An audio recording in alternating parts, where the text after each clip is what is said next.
You're listening to Bloom with Tina and Kelsey. Let me ask you this. Who out there feels burnt out? Not in your job or your business, but feeling burnt out as a parent. Parenting is one of the hardest jobs. Believe me, I know. What if I told you that the secret to transforming your parenting journey could be as simple as establishing the right routines? Today, we're thrilled to have parenting coach Penny Meeker with us, who will share her invaluable insights on how routines can empower both you and your children, making every day feel more organized and joyful. This episode is packed with actionable tips that will help you bloom into the best version of yourself as a parent. I am so excited to tell you the latest details on our Bloom as You Are Planted Women's Retreat. This is going to be at the stunning Hidden Lake Lodge in Hocking Hills. This is not just any retreat, it's an empowerful journey where women come together to just be, to grow, to rejuvenate, and to embrace the beauty of their unique selves. It starts Friday, March 13th at 6 p.m. and goes until Sunday, March 15th at 10 a.m. We're going to have delicious, healthy meals, yoga and stretching, nature hikes, journaling, meditation, a sound bath, hot tub, and time to just be. Go to the show notes to find out more information and sign up. Spaces are limited. We're here today with my friend Penny Meeker. She is a parent coach with Be Love Parenting. That's the name of the company. Perfect. And I met her at a networking event, and we've kind of connected a couple different times. One of the things that we got talking about was routines in parenting. And so that's the topic we really want to dive into today. But before we get that far, Penny, do you want to tell us a little bit about yourself and your business, Be Love Parenting, before we dive in? Yes, absolutely. My background is in youth development. Okay. So what that means is that I was doing programming in schools, after school programming, summer programming for nonprofits in the greater Toledo area, and eventually ran the programs, had staff, trained staff, and they were nationally replicated programs that had very strong emphasis on research and evidence-based. Because people will only fund programs if you can prove, that they do something, that they're effective. And I had all of this knowledge, and I really felt like parents could use some of this, of what I offer, what I have. And I have had just so much experience with so many different kinds of kids and youth that I pretty much have seen it all. So I started this parent coaching business. And I also do workshops, and I am writing a book. Awesome. Yes. Awesome. I love that. What's the subject of the book? The subject of the book is, it's a holistic guide to parenting. Okay. So there are 3 pillars. The first one is finding more joy in parenting, because a lot of the new studies and polls are out, and parents are reporting extremely high burnout rates to the point where they can't function. Like 40% of parents say that at times they are so burned out that they cannot function. Yeah. And so finding more joy is the first piece of it. And then the second one is building that stronger connection with your child. So in youth development, we know that even one relationship with a caring adult can really protect kids from all sorts of problems later in life and can help them thrive. It's even more important, it's even more impactful if that person is a parent. And so I really want to build those stronger connections between parents and kids. And then the third section is that resilience piece.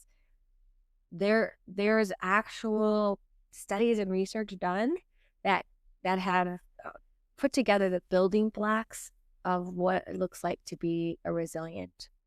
So things that you can impact, like if a child is motivated to learn, if they have a positive sense of self. So those are the internal components, but there are also external components to the resilience, such as having a school where they feel safe and cared for, having role models outside of the family, having that strong connection with their parents. So that all that research I break down in the last section.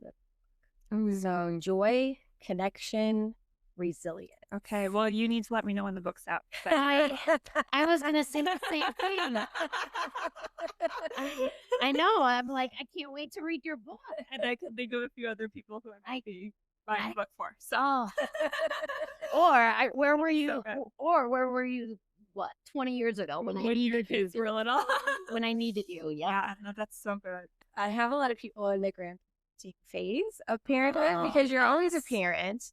Yeah. And that is one thing that they say, I wish I had this book when I was parenting. And also they can't wait to give it to their kids because it's rough out there right now for parents. There's a lot of pressures that they're facing. Yeah. You know, the first thing that you said about parents getting burnt out with that study, do you remember, was that working parents or was it even stay-at-home parents that are having those issues? Or I believe it was a Gallup poll in 2023, and I believe that it was a wide-ranging survey of all different types of parents. Oh, okay. And that's what led in 2023 the Surgeon General to issue a warning, I guess. That's not the right word, but for that parents are struggling, that parental burnout is a public health issue. Oh, wow. Mm-hmm. Yeah. And I can see that from like myself and friends and family. It's definitely both like working parents and stay-at-home parents. It's not one or the other. Like there's so many pressures on both sides. When you were in the schools, were you those programs mostly working with the kids, not with parents while you were in the schools? That's true. Okay. Yes. So the money that was coming in for the programming was for prevention. So we were trying to prevent kids from using alcohol and drugs, for instance. Or we were trying to prevent teen pregnancy or violence or suicide. The building blocks for all of those programs were similar. It is really building those skills in the child. So we're looking at, teaching them how to make a good decision, how to manage stress, how to handle peer pressure, how to say no, how to respect other people's no's, things like that. They were similar no matter what, exact program we were doing. Okay. That makes sense. And I can definitely see where if you're doing that and then you see like the disconnect is the parents understanding how their role plays into all of this, that you felt passionate about diving into that side of the business. Yes, absolutely. And there were days when, as a parent, I didn't want to parent the way my parents did, which is how a lot of people feel. And I didn't know what to do, but I would reach for my training or my knowledge that I had developed from my job. And I would think, how do parents who are financial advisors or, sales clerks, how do they do this? They don't have all of that, the benefits of that training, and also learning on the job, I needed to be able to walk into any classroom in Lucas County, Catholic school, all the different suburban schools, the public school in the city, no matter what was going on. And most teachers usually had the kids like ready to go and sitting up straight, and it was a wonderful experience, but that was not always the case. And I had to be able to keep their attention and I learned all of these different skills for behavior management that were positive, because I wanted the kids to stay engaged with me, to stay connected so that they would be learning. And, in all those different situations, after school programming, we were dealing with all the different issues and struggles and behaviors that kids bring into a program. Yeah, that makes sense. So tipping over into the routines topic, because that was kind of the thing we were talking about that made us say we need to do a podcast about this. Yes. I know for myself, just as, I guess as a mom, because I didn't really discover this for myself until I was a mom, but having routines, like things that become habits that I don't even have to think about because it just happens, for me, it helps alleviate so much thought process. And maybe that's where some burnout comes in, like you were talking about parent burnout, that if I could make something just that such a habit, I didn't have to think about it, it freed up space to actually enjoy my kids more and do things like that.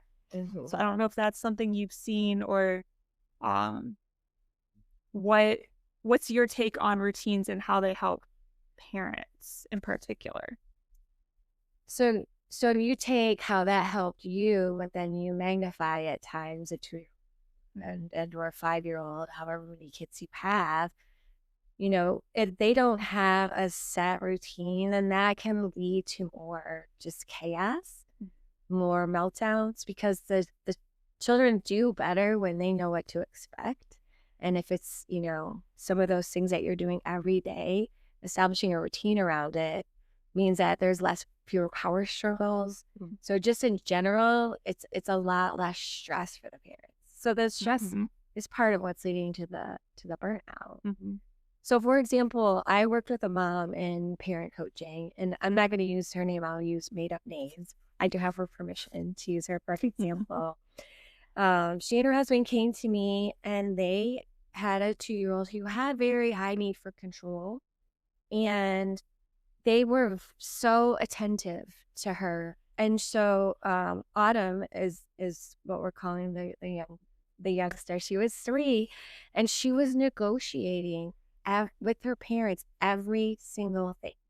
No, I don't want to brush my teeth now. First I'm going to do this. Like, no, you're not going to take a shower. I need you not to take a shower right now. And they were so by the end of the morning, they were all exhausted. And Autumn was much more likely to melt down when things didn't go her way, when her parents didn't understand what she wanted. And it was getting to the point where Autumn would wake up, walk out the door, and melt down before the morning even started. That was how disruptive this was to her. And so eventually I helped Mom, Jayla, to really understand what was happening. And so she created a chart. And it just, you know, was go potty, brush my teeth, put my clothes on, eat breakfast, you know, those basic things. But Autumn got to pick the order because she had this high need for control, and now she's on board with the chart. And the next morning, it was like night and day. She woke up, she was super excited, she went to the chart, it was in picture form because she couldn't read, you know, and so she was like, okay, first thing I do is, you know, I brush my teeth, you know, so she goes brushes her teeth, she comes back, she puts a sticker, check, whatever it was, on the chart. And it was like a miracle. Now, as an incentive for her, if she completed her whole chart in a timely way, then she would have 10 minutes to just play whatever she wanted with Mom. So again, giving her that sense of control and that connection. And it didn't always go that smoothly, obviously. Sometimes they had to change the incentive. But now Jayla tells me that Autumn started kindergarten this year. And she said mornings are just automatic. Just like you were talking about. Yeah. You know?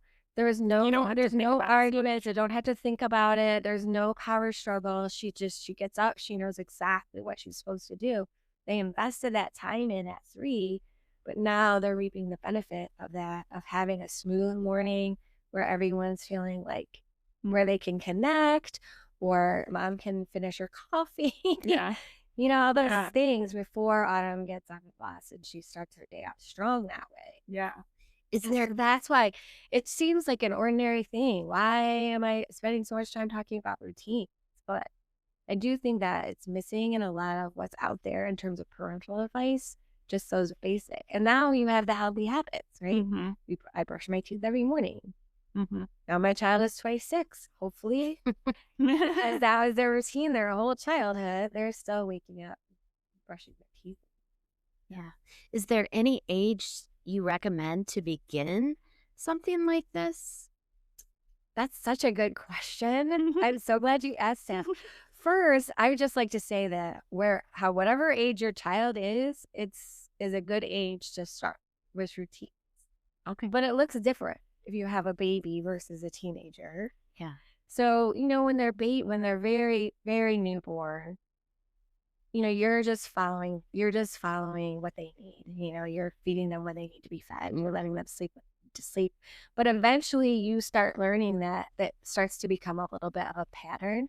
And then you can practice as a parent building that routine around your child's preferences, sleep needs, food needs. You can start with little mini bedtime routines. You can, even though they're a baby, you can still read them a book or sing a song, whatever it is you want to continue later. And so it's just sort of starting those steps. Yeah. The prime time for routine building is toddler years. Toddler. Okay. Yeah. Yeah. Because they're starting to want to do things on their own. And it just sets you up so that you're not having to do it when they're older. You just this is what we do. We brush our teeth and then we do this. And I talked about morning routines, but there are routines around bedtime, meal times, for school age kids or daycare, when we get home from school, even simple as we put our shoes up, we hang our coat up, we have a snack, whatever it is. And then homework routines are helpful too. I do homework at this time of day in this spot, which is cute. It cues their brain. But then, so that's toddler. Back to your original question. So babies, toddlers, and school age, they can really start taking more responsibility for their routines. They're able to do things more on their own. With toddlers, you're kind of doing it with them. And even if they don't want to brush their teeth, you can kind of, get a couple swipes in, or if they don't want to pick up their toys when, before they come in, you can do it for them. But it's just, this is what we do. We always pick up our toys before we come inside the house after playing outside. So for school age kids, then they also can have a little bit more input in. So you want them to feel that sense of ownership. And then, your job can start shifting to more accountability. You need to feed the cat. The cat needs to be fed twice a day. When are you going to do that? Oh, I'm going to do that after I eat breakfast. Okay. Now you both have that agreement. It's built into the routine, but they have had some say over it. And then even more in the teen years. And then you want to start connecting the routines with their goals. So, that you wanted to get a better grade in biology, but I noticed that, you aren't taking time every day to review the things that you need to review. And that was your goal. I'm supporting you on your goal. Gives them that greater sense of autonomy. So ultimately, and this is the benefit to the parent, is that you're creating more independent kids. And if they're more independent, you are more free. Yes. Yep. Right? Yes. Yes. Yeah. So when I have been with my family, I'll just say my sister's very good at routines. Okay. She's great with routines. And our family has never been as strict on routines as she has. A lot of that comes from the fact that when my kids were real little, my husband was coaching basketball. And we would go to all of these games. So there literally was no bedtime routine. It was go to the game, probably eat McDonald's on the way, or have popcorn that night for dinner at the game, come home, and they'd probably fall asleep in the car. And so it just didn't, how do you create routines when life is chaotic? Yeah.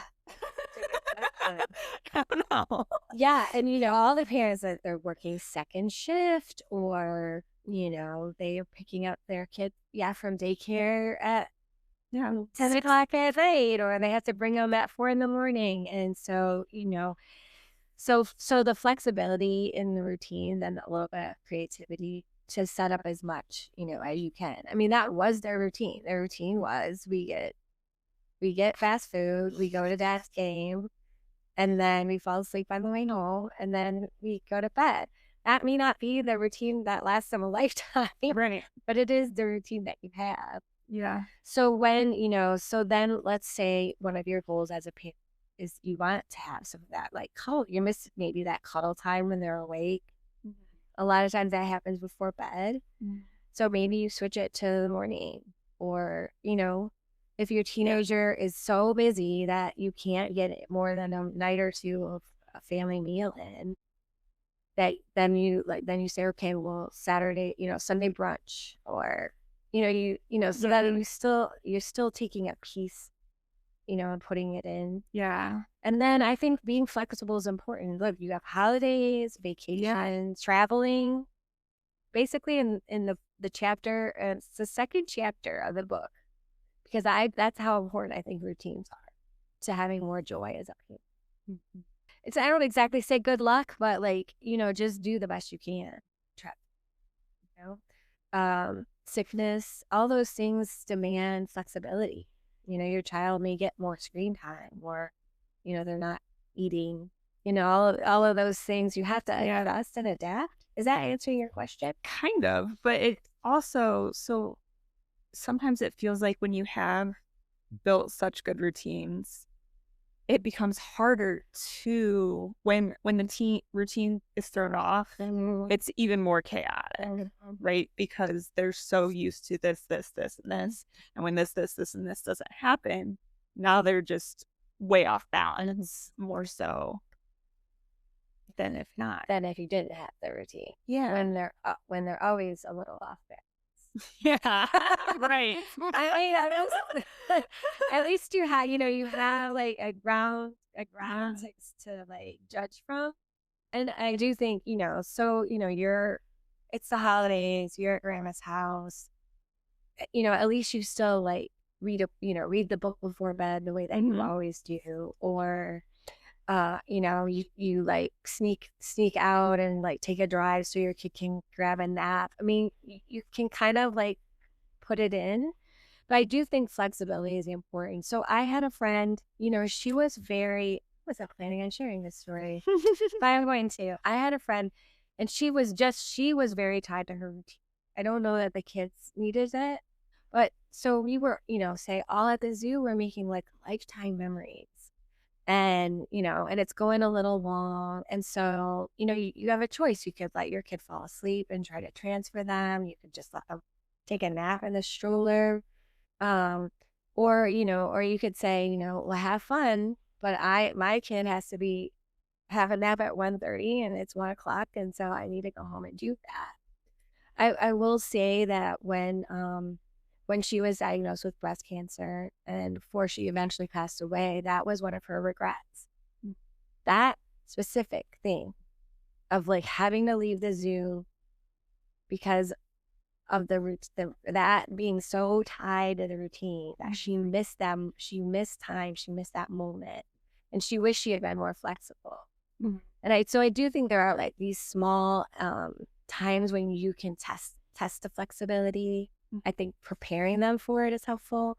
Okay, we're going to be traveling. And so we're going to be on a plane, and then we're going to arrive in the middle of the night, just as much as you can, prepare them for what is going to happen that's disruptive to the routine. Yeah, so they know ahead of time. Yeah. So it's easier for them, I guess. Easier for them to cope. Yeah. They can prepare themselves too. Yeah. Makes sense. Yeah. Makes sense. Yeah. Because we don't necessarily think about that. We know all of the things. If we say, oh, well, we're not going to arrive till 3 again, we know how that's going to impact us, how, how we're going to feel the next day. Yeah. What that's going to seem like. But you got to break it down for the kiddos. Right. Well, and even as they get older, and you mentioned sports and stuff, practices and things start to come into play, that adjustment to, we've always had this evening routine to now we have after school activities and the evening routine needs adjusted, that becomes a lot too. Mm-hmm. Right? Yeah. But you just have to be flexible, like you said. It is about that flexibility. Yeah. Even the routine gets off track during the holidays. All right. Yeah. Because kids are going to be off school for Christmas break. The holidays is a huge one. And there's also just that knowing that, you can reset. The holidays, okay, routines, not only did we get plan to be off track a little bit, we let them sleep in more. They have more sweets, whatever. But then all of a sudden it's like, well, now all they do is play video games all day, and and they're grumpy all the time, and you can press reset. So Where's the reset button? How do I press that? it's that easy. It's not that easy. It is, again, like, hey, sorry, team. Yeah. I noticed that you're playing a lot of video games, and that was fine. It was the holidays, but normally we only allow X amount of time during this, after school or before, whenever that time slot is. And then, you can, slip back into it. And at the end of the summer, for example, I had something, I call it bedtime rewind. So I would ask my kids, okay, so now your bedtime now is, summer bedtime is what, 9 o'clock. And then what time are you waking up naturally? So it was a math exercises. We would count how many hours they slept naturally. Mm-hmm. Now you have to wake up at X amount of time.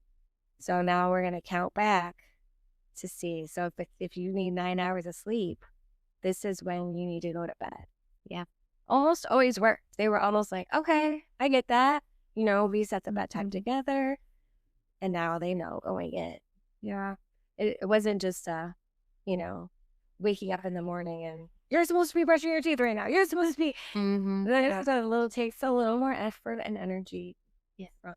Yeah. I think it's good that we're talking about it now, because parents could possibly plan that time during Christmas break, and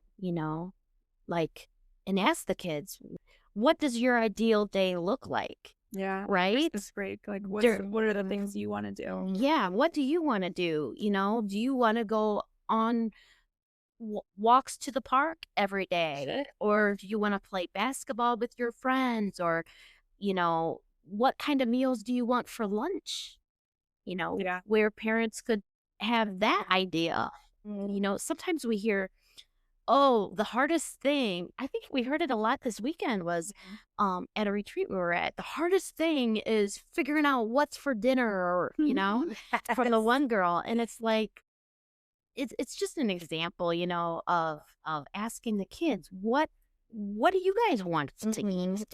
And, or, just to have that routine. I don't know. Yeah, to think about it a little bit. Yeah. It's of Christmas. Yeah. And there are some, I call them non-negotiables. Yeah. So it's helpful to kind of write your non-negotiables out for every little period. So, you still want your child to brush your teeth even on Christmas break. There are some parts of the routine that, you want to make sure happen. Yes. And maybe even more so, like, maybe you need that healthy breakfast because you know that they are going to go to a party. Cookies and sugar. Like a little protein up front to front load that. Right. Yeah. And really it's mid I don't know if the Christmas break is now the end of second quarter or whatever semester schools are on nowadays, but if they're behind in reading, maybe one of the things is set aside a half an hour that they have to read, read a book. Yeah, you can do that. Stuff like that. I don't know. My kids are grown. Mine are 26, so I've got it. If I'm a parent, I'm looking back. The last thing I want to do, I can make it more incentive, more attractive of just go to a library. I went to the library, picking out books here at the have for the Christmas break, and making sure they have them available. Right. Go to a library they've never been to before. Go to the downtown library. I've never been there myself. I shouldn't say this. The downtown library is great. I have never been there. It's cold outside. Yeah. You don't want to be necessarily packing your kids up and bundling them up. Yeah. You can just hang out at the library and then pick up some books while you're there. So if our Christmas break schedule routine gets a little off kilter, right? How many days before we go back to school are we pressing that reset button?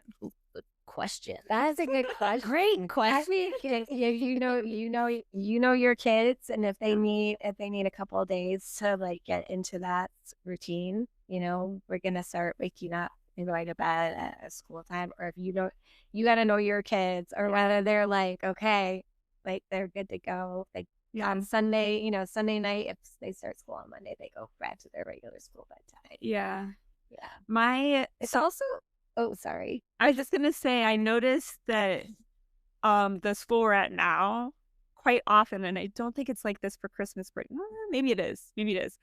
I think the teachers go back one day before the students, so then the students don't start till a Tuesday, which is kind of nice because on Monday, parents are going back to their normal schedule usually, and that helps get the kids feeling kind of like we're moving towards in that direction before they actually have to be there at school, which has been nice. That's helpful. What kind of suggestions do you have for the parents to have more joy with the parenting? I love that question because it really is like a shift. It's like a mindset shift. Yes. First. Okay. So there are moments, no matter what is going on, there are moments that could be joyful. I think a lot of times people think it has to be some momentous, life-changing thing.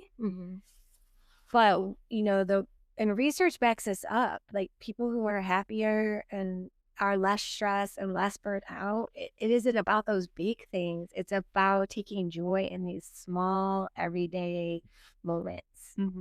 So for the holidays, that may be Christmas morning when everyone's, opening their presents. And it also may be, when your child asks like some really cute question about the elf on the shelf or Santa, or, just seeing, how happy they are to see grandma. You can take joy in those moments.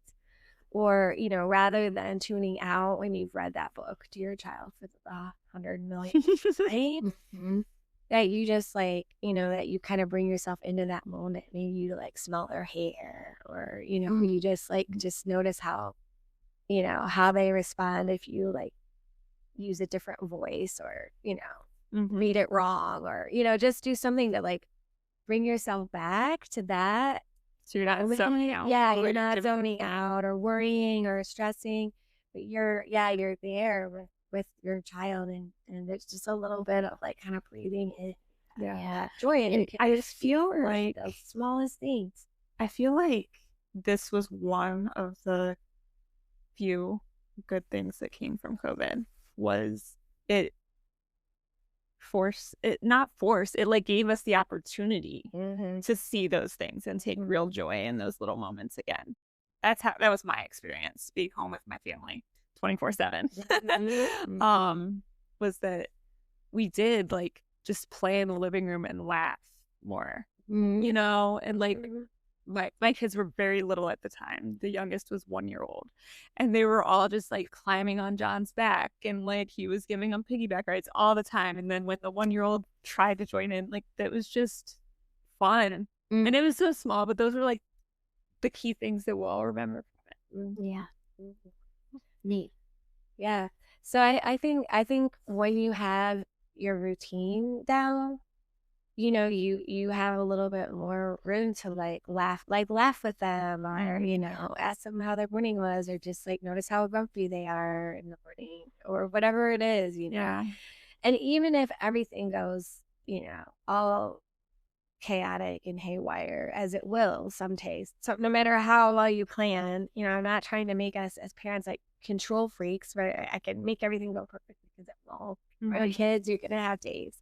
But just that you kind of preserve that, whatever it is that like, that hug out the door, or, whatever that moment is for you. I worked with a mom, and her daughter had ADHD. And so mornings were rough. There was just a lot of reminding. And for ADHD kids, like it can take a lot longer to do a routine, or it may never actually come naturally. You have to give a lot of supports with maybe alarms and, even more detailed notes about like, this is what you have to do when you brush your teeth, or post it on the mirror.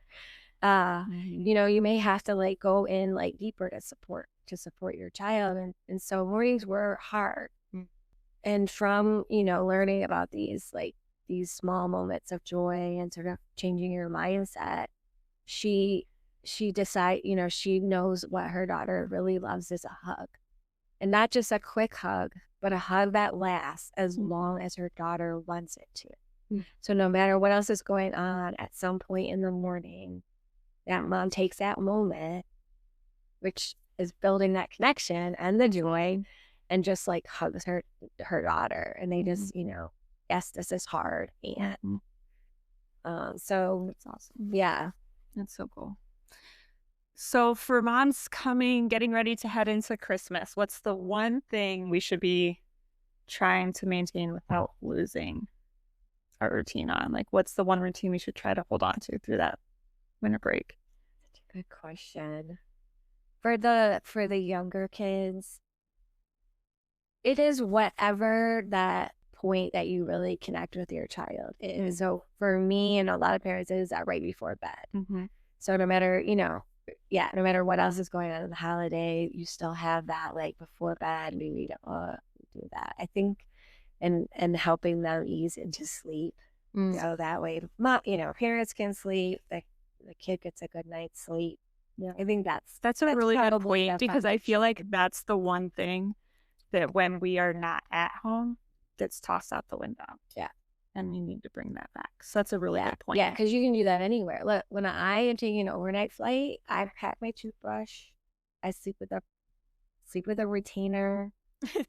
And I'm trying to sleep on the plane. And so I bring a little toothbrush and I like, it's so snuggle, turn the TV off, and, try to cue myself to sleep even in these, especially in a different environment. Yeah.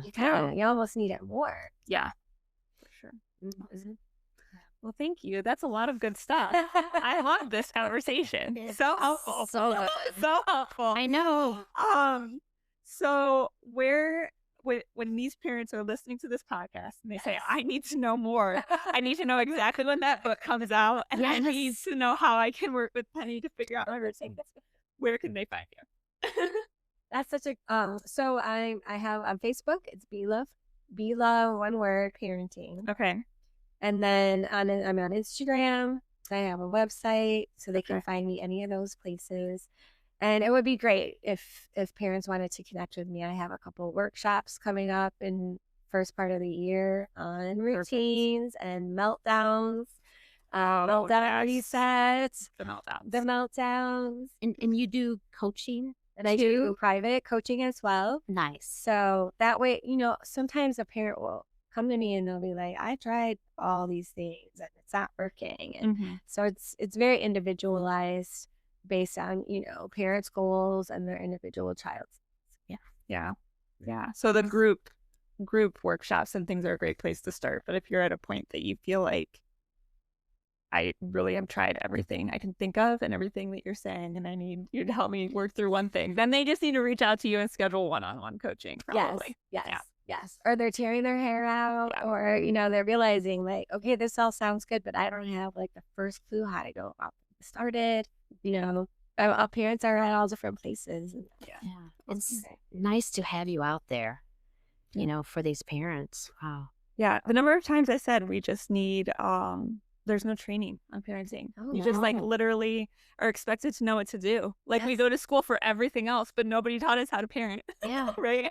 Yeah. So I might start over whenever I become a grandparent. Give me your phone number. I'll send you my questions.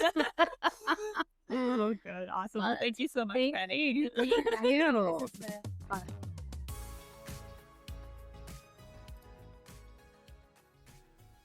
Thank you so much for tuning in to another episode of Bloom with Tina and Kelsey.